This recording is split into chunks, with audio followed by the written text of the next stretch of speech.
¿Alguna vez te has detenido a pensar en cuántas ideas aceptas sin cuestionarlas dentro de tu vida cristiana? Muchas veces, los creyentes adoptan enseñanzas erróneas que, lejos de fortalecer su fe, la debilitan lentamente. Estas falsas creencias, aunque comunes, pueden convertirse en obstáculos serios para experimentar la plenitud del plan divino. ¿Estás guiando tus decisiones según la verdad bíblica o por conceptos distorsionados? Ignorar esta diferencia puede estar frenando tu crecimiento espiritual. En este video, vamos a desenmascarar 5 de las mentiras más difundidas entre los cristianos. Mentiras que parecen inofensivas, pero que en realidad nos alejan del propósito de Dios. Si quieres una fe sólida y transformadora, quédate hasta el final. Esto podría cambiar radicalmente tu caminar con Cristo. La primera mentira muy extendida dice: Dios nunca te dará más de lo que puedes soportar. Es una frase repetida tanto en conversaciones como en predicaciones, y aunque suena consoladora, no se encuentra como tal en la Biblia.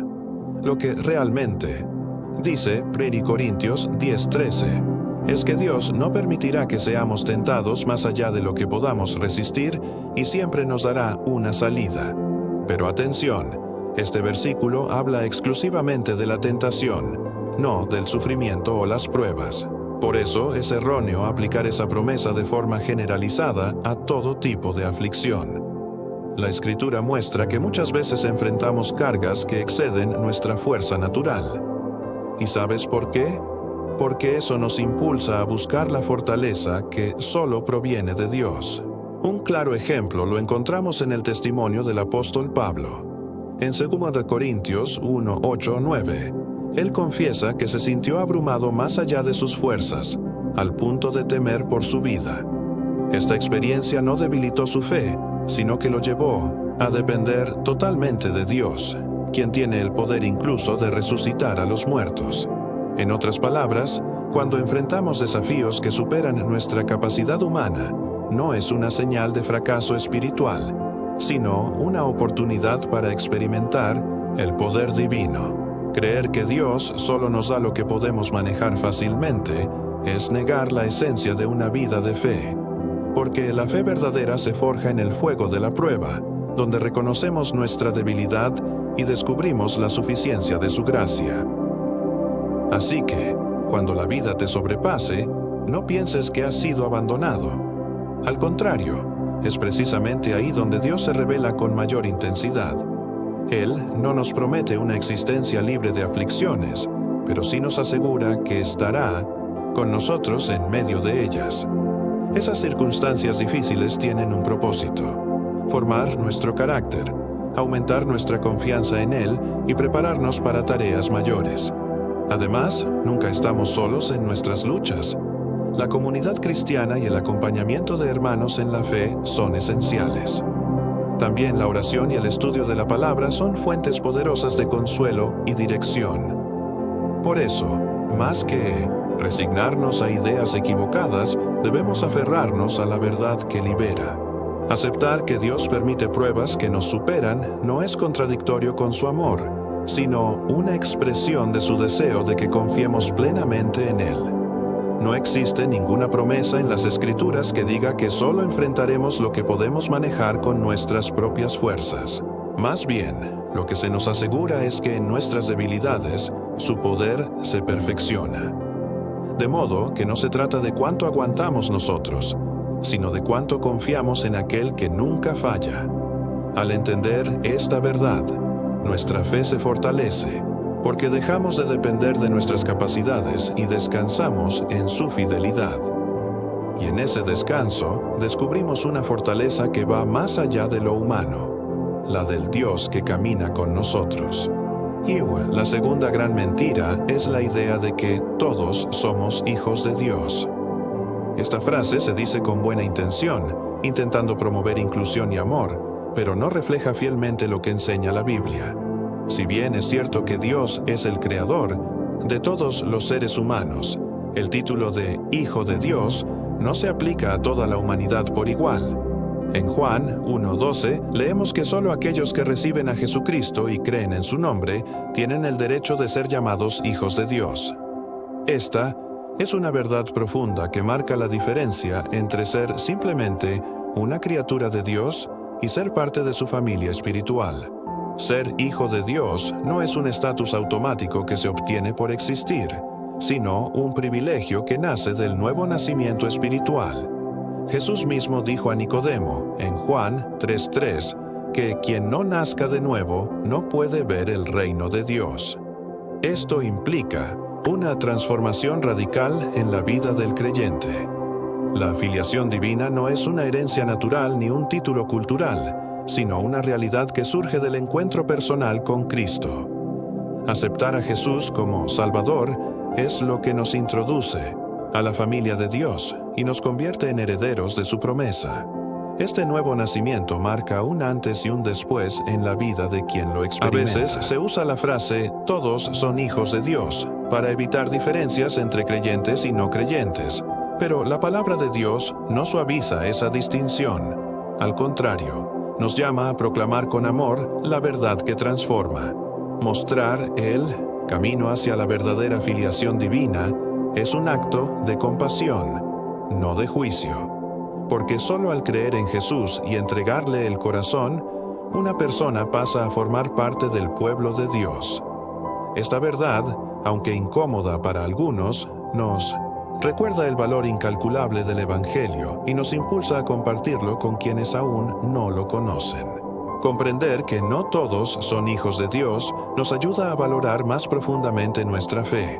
Este entendimiento nos hace conscientes de la gracia que hemos recibido y nos invita a vivir con humildad y gratitud. No se trata de superioridad espiritual, sino de reconocer que hemos sido adoptados por el amor del Padre. Esa adopción transforma nuestra identidad y nos llama a reflejar su carácter. Amar al prójimo, perdonar y caminar en obediencia a la palabra son señales visibles de esa nueva relación con Dios.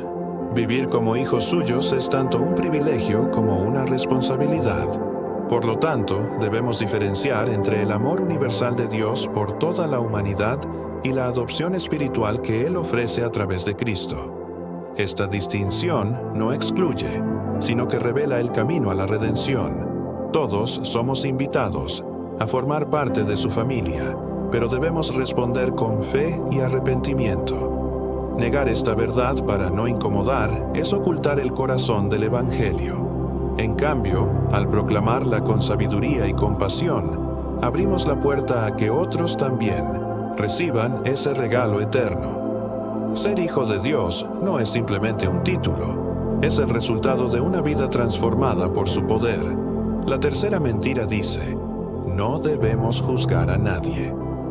Esta frase se ha vuelto un escudo para evitar toda corrección, y muchos cristianos la usan para no incomodar a los demás. Pero es una interpretación incompleta de lo que enseñó Jesús. Él no condenó todo tipo de juicio, sino el juicio hipócrita, el que se basa en la apariencia o en la soberbia. En Juan 7:24, Jesús instruyó a juzgar con justo juicio. Esto implica que existe un juicio correcto, motivado por la verdad, la compasión y el deseo de restaurar al otro, no de condenarlo. Cuando Jesús dijo, no juzguéis, en Mateo 7:1, hablaba directamente contra la actitud farisaica de condenar sin reconocer los propios errores. No se refería a cerrar los ojos ante el pecado o a callar cuando vemos a un hermano desviarse del camino. De hecho, la corrección amorosa es parte del llamado cristiano. Pablo, por ejemplo, en 1 Corintios 5:13, enseña que dentro de la iglesia es necesario juzgar, es decir, ejercer discernimiento espiritual para preservar la santidad. Eso sí, siempre con humildad y conscientes de nuestra propia necesidad de gracia. El juicio que Dios aprueba es aquel que busca edificar, no destruir. No se trata de señalar con dureza, sino de tender una mano al que ha caído. Corregir con amor es una forma de amar, porque muestra preocupación por la salud espiritual del otro. Por eso, el juicio bíblico es un acto de servicio y responsabilidad. No podemos usar la frase "no juzgarás" como excusa para la indiferencia espiritual. La clave está en la intención del corazón. Si lo hacemos para levantar, guiar y restaurar, entonces estamos actuando conforme al modelo de Cristo, quien reprendía pero también perdonaba. La cuarta mentira común es creer que aceptar a Jesús en el corazón garantiza la salvación. Esta expresión es muy usada, especialmente en eventos evangelísticos, pero no refleja con precisión el llamado de las Escrituras. Aceptar a Cristo no es solo un acto emocional o simbólico. Jesús nunca llamó a una aceptación superficial.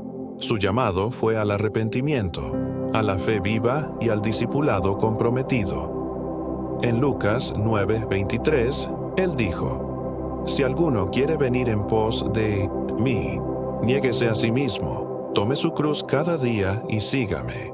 La salvación es una transformación profunda, no un simple gesto. El problema de esta frase es que puede llevar a una falsa seguridad, pensar que una oración momentánea es suficiente sin fruto de cambio. El Evangelio enseña que la salvación se manifiesta con una vida transformada por el Espíritu. Un corazón que ama a Dios, obedece su palabra y busca la santidad. Sin esto, la fe es estéril. No se trata solo de lo que decimos, sino de cómo vivimos. La salvación no depende de nuestras palabras, sino de la obra de Cristo en la cruz y de la respuesta sincera del corazón que se rinde ante Él. Aceptar a Jesús es apenas el inicio de un camino de obediencia y crecimiento. Es Dios quien opera en nosotros la salvación, haciéndonos nuevas criaturas por medio del Espíritu Santo. Por eso, la expresión «acepta a Jesús en tu corazón» puede ser bien intencionada, pero se queda corta ante la magnitud del llamado al arrepentimiento y al seguimiento diario de Cristo.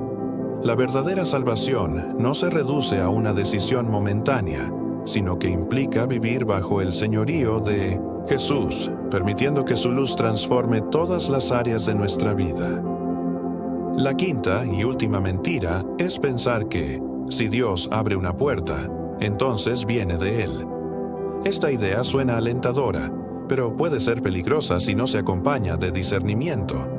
No toda oportunidad es necesariamente una bendición divina. La Biblia dice en Proverbios 14:12 que hay caminos que parecen rectos, pero terminan en muerte. Incluso Jesús fue tentado por Satanás en el desierto con ofertas aparentemente atractivas, como recibir todos los reinos del mundo. Pero esas puertas abiertas no venían del Padre sino del enemigo, y Jesús las rechazó con firmeza. Del mismo modo, el apóstol Pablo vivió situaciones donde el Espíritu Santo le impidió avanzar, como se relata en Hechos 16:7. Una puerta puede parecer buena, pero si no está alineada con el propósito de Dios, debe ser cerrada. También sucede lo contrario. Una puerta cerrada puede ser parte del plan divino para guiarnos hacia un destino mejor. Por eso, no debemos asumir que toda oportunidad es de Dios. Se requiere oración, sabiduría bíblica y una actitud sensible a la voz del Espíritu Santo. No todas las puertas abiertas llevan a la bendición. Algunas pueden ser trampas disfrazadas. Una promoción, una relación o un nuevo proyecto pueden parecer grandes oportunidades, pero si te alejan de Dios, comprometen tus valores o enfrían tu fe. No provienen de Él. Por eso, antes de avanzar, debemos buscar confirmación en la palabra, consejo sabio y paz interior guiada por el Espíritu. La frase, «Si Dios abre la puerta, es porque es su voluntad», no debe tomarse como una regla automática. Lo que realmente importa es si esa puerta nos acerca o nos aleja del corazón del Padre. Esa es la medida con la que debemos examinar cada paso en nuestra vida. Y ahora quiero saber de ti. ¿Cuál de estas 5 mentiras te impactó más? ¿Alguna vez creíste en alguna de ellas? Te invito a dejar tu opinión en los comentarios. Me encantaría leerte y responderte personalmente. No olvides suscribirte al canal, activar la campanita para no perderte ningún contenido nuevo y compartir este video con alguien que necesite escuchar esta verdad. Haz clic en el video que aparece en tu pantalla para seguir profundizando en tu fe. Nos vemos allí.